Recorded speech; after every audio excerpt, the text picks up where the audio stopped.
Embla Books presents The Picture House Murders, written by Fiona Veitch Smith and read by Hannah Genesius.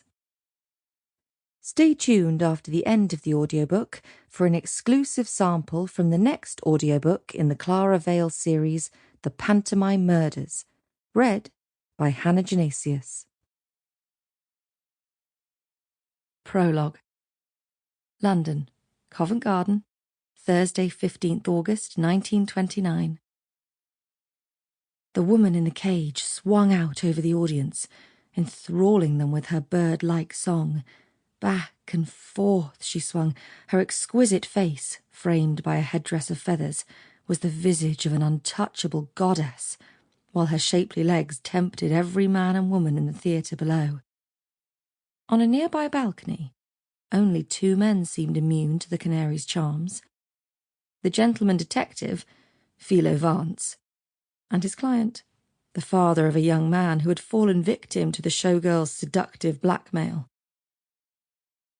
On the other side of the silver screen, through a haze of cigarette smoke, the whir of the projector was not quite drowned out by the dramatic music accompanying the canary on her swing, and then, when Philo Vance, played by the debonair William Powell, uttered his very first words, the cinema audience gasped and burst into appreciative applause.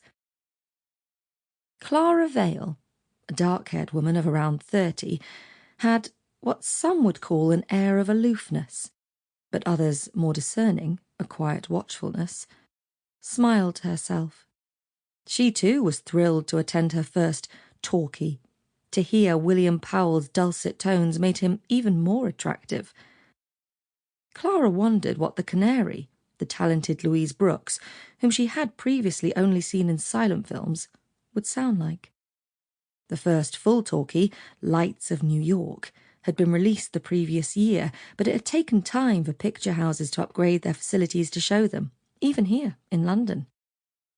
Now here she was, finally, surrounded by men in tuxedos and women in furs, hearing actors speak words to accompany their actions, and with a built-in soundtrack rather than a live piano.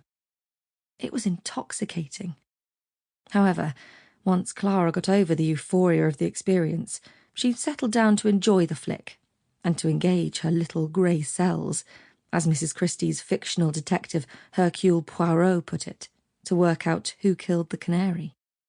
Clara was on the edge of her seat when Vance announced that there were fingerprints on the inside of a closet door in the room where the canary was murdered, and that the New York police should dust them.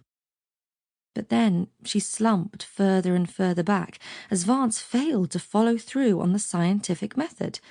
Yes, the fingerprints were eventually matched to a witness with a criminal record, but he, it turned out, wasn't the murderer. The murderer, one of 4 possible suspects who had reason to throttle the scheming canary, could easily have been identified much earlier if fingerprints were taken of everyone.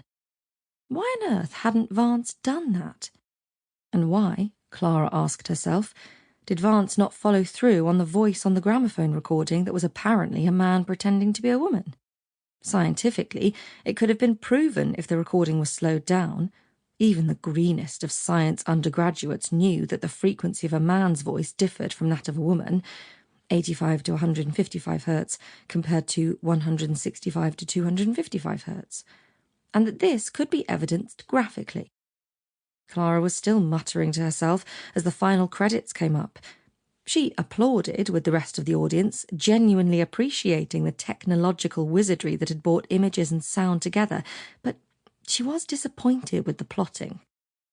As she gathered her cloche hat, gloves and coat from the cloakroom, she wondered if one of the fictional lady detectives she knew would have done a better job. Not that there were many. Patricia Wentworth's Miss Silver, Baroness Orczey's Lady Molly, or Mrs. Christie's Miss Marple from those magazine stories, who, it was rumoured, was about to make her novel debut. Perhaps not.